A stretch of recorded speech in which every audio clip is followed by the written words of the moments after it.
Lubang tambang batubara di Desa Mentawakan Mulia, Kecamatan Mantewe, Kabupaten Tanah Bumbu, meminta korban. Setelah 8 pekerja dari 10 yang terperangkap di lubang maut ditemukan tewas pada Rabu sore. Kedelapan korban saat ditemukan tidak berjauhan dalam mulut tambang dengan kondisi jasad yang susah dikenali.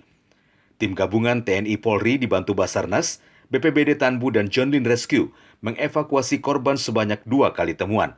Pertama pukul 2 siang, ada 2 jasad yang ditemukan terlebih dulu dan bisa diidentifikasi masing-masing atas nama Mehmet, 17 tahun, warga Sungai Bakar, Kecamatan Bajuin Tala, dan Adul, 50 tahun, warga desa Sungai Durait, Kecamatan Babirik, Kabupaten HSU.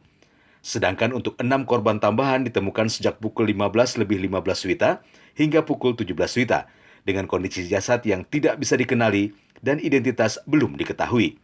Hingga pukul 18 WITA sore tadi, upaya pencarian terhadap 2 pekerja yang masih hilang untuk sementara tidak dilanjutkan karena lokasi tambang sempat diguyur hujan dan kondisi sudah gelap. Seperti diberitakan sebelumnya, sebanyak 22 pekerja tambang konvensional terjebak di terowongan lokasi bekas tambang milik PT Cahaya Alam Sejahtera pada Minggu siang. Mereka terjebak akibat longsor yang membuat air bercampur lumpur menerjang dan membanjiri lubang tambang. Namun sebanyak 12 pekerja berhasil menyelamatkan diri dan 10 pekerja lainnya hilang.